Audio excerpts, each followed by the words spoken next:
Hello everybody, it's Power once again, and today I would like to discuss raids in the Halo military clan community, and what I believe we can do to improve how raids are currently done in the community. However, before we get into that, I believe it's important we first discuss where raids came from.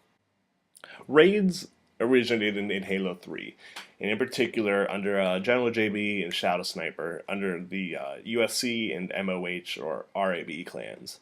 However, raids still weren't introduced until actually late in the Halo 3 cycle.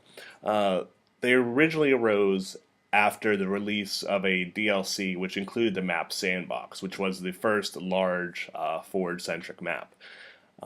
They were originally known as keeps. This term was coined by General JB. I'm not exactly sure where the raid term came from. I believe raids was a term used by Shadow Sniper. I believe only JB really used the term keeps. So raids continued into the Halo Reach and obviously into the Halo 4 era. However, they never really changed much format wise from how they occurred in Halo 3. The only major change that occurred was the anti spawn killing movement, which occurred relatively early in the Halo Reach cycle. This movement arose because spawn killing became very common within the early Halo Reach community. Spawn killing became so rampant because Forge in Halo Reach was so much better than it was in Halo 3 that it was much easier to set up spawn killing maps. So spawn killing, as an obvious result, occurred at a much more frequent level. Over, it was only phased out after a couple months of focus by a couple people in the community, including myself, Raymer, etc.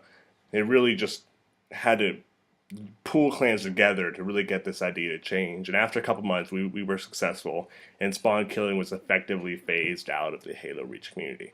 Um, Raids, as they currently are, focus on teamwork, tactics, and endurance. Teamwork is pretty self explanatory, it's really just how the leaders lead their troops into combat. Tactics is really what strategies they use to actually approach a certain battle. So this is how you go about getting into a base, how you go about capturing a sniper tower, etc. And then endurance is a combination of two things, which is really clan population and then obviously the ability to simply stay in a raid for hours at a time. And those three things are actually very centric in the problems that are currently existing in raids today. The problem with the raids today arises from three major issues. Um, the first and most important is that winning is subjective. This is to say that since there's no clear standard as to what defines winning a raid, anybody can claim victory. For example, if Clan A and Clan B are both battling each other in a raid, Clan A might believe that if one clan leaves, the other clan wins the raid. However, Clan B might believe that once you take over the base, you win the raid. These are both relatively common ideas in the community. So, what may happen is that Clan B takes over the base, thinks they won, and then leaves. Clan A, who's still in the game, although they don't have the base, thinks that because Clan B left, they also won the raid. This results in both Clan A and Clan B claiming a victory for a single raid.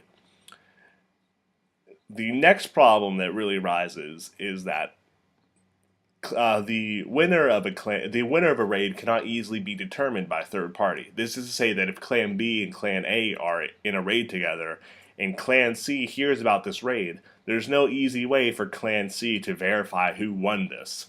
They can go talk to Clan A or Clan B, but if both Clan A and Clan B claim they won a raid, which is a common thing to do, there's no way for Clan C to tell who's lying. They could check game footage, but that's questionable and it's not really a reliable source.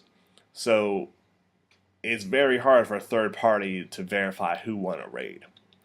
And then third is that endurance and population are super critical to winning a raid. This is to say that if a clan is not capable of fielding 8 members for hours at a time, it's very hard for them to win a raid because raids commonly last 3 or 4 hours. So a lot of clans win raids simply by outlasting their opponent, as opposed to actually achieving any objective in the actual game itself. And this really negates the idea of skills being a factor and tactics being a factor, and really just focuses on being able to have a large clan so you can bring a lot of people into any raid at any given time. I thought about how to solve these things for quite a while. Um, I originally thought about how to solve this back in early Halo Reach, about 2011. And the first idea I had was to switch to 8v8s. And while I still believe that is the best alternative, I'm aware that not many people like 8v8s.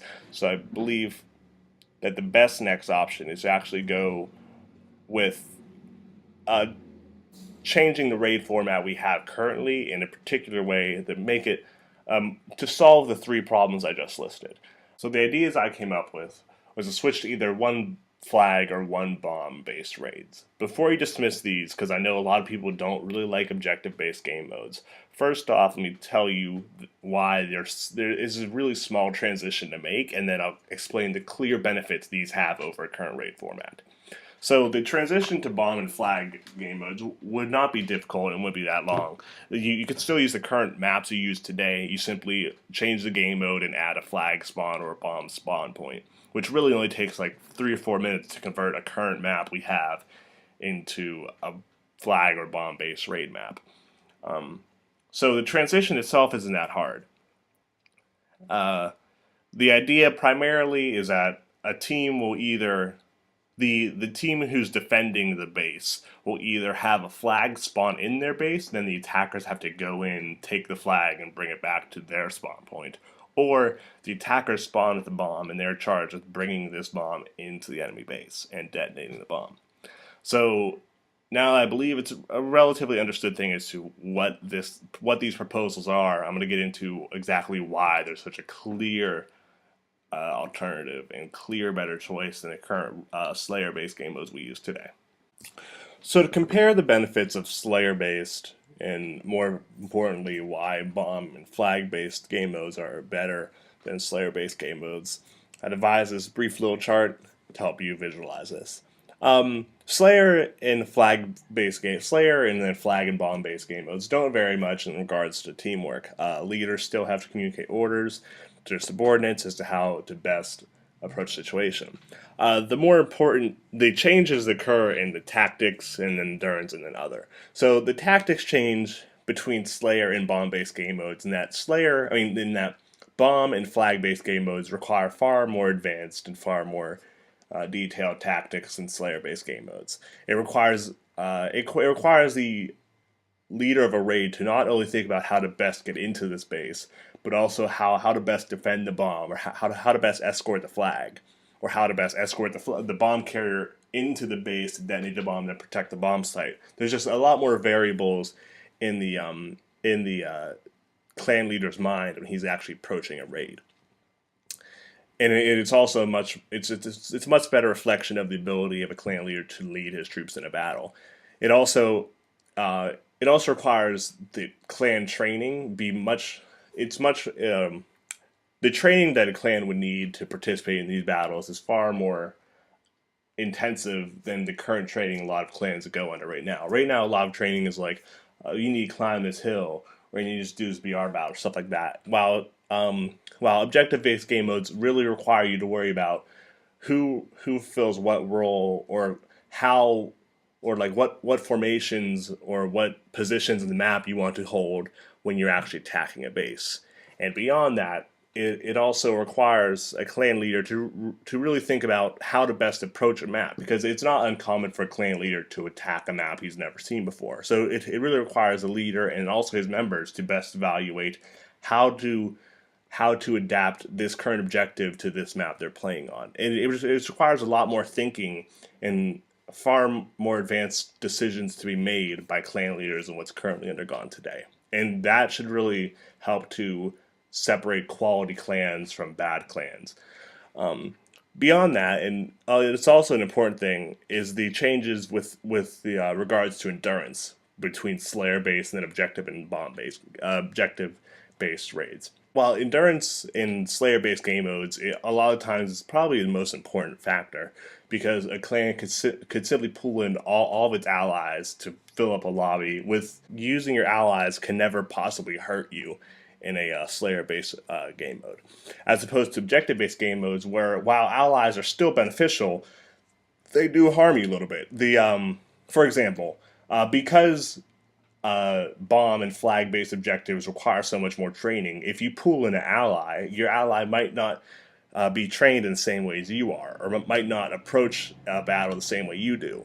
And because you and your ally have two conflicting strategies, that might hurt your ability to successfully complete the objective. This also opens the door for allowing allied clans to actually practice together, because now allied clans have to be familiar with how their allies treat a battle. And it also encourages more interaction between allies for that purpose. Another factor endurance has in bomb based game modes that does not have in Slayer based game modes is that the ability to simply sit in a lobby for hours at a time is no longer important.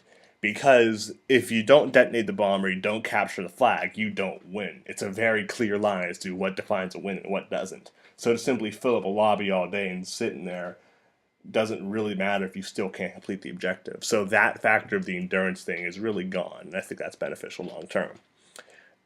And then from the third party standpoint, the one benefit it has, it allows a clan who was not in the raid to see who won the raid via game history on Halo Waypoint.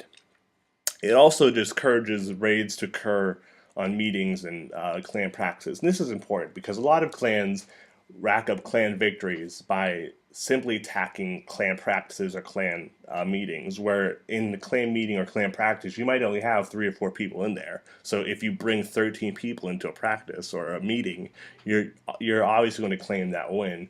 And many people don't really view that as a fair win, but it's still a claimable win. So by switching to one flag and one bomb game modes, most people don't have meetings or practices on bomb-based maps. So the idea of you can claim a win on a meeting by raiding it no longer really stands, because you don't play meetings on bomb and flag-based game modes. So I've discussed this in a reasonable amount of detail. I might hold a meeting sometime this weekend to further discuss these points. If you have questions for me, post them below. If you like the idea, please share it around. I want to at least have people seriously talk about this, and then if we can make the transition, it'll obviously be slow, but I just want to put it out in the field of conversation right now. That way people actually evaluate if this is the best option for their clan. I thank you for your time. As said, comments below. Power out.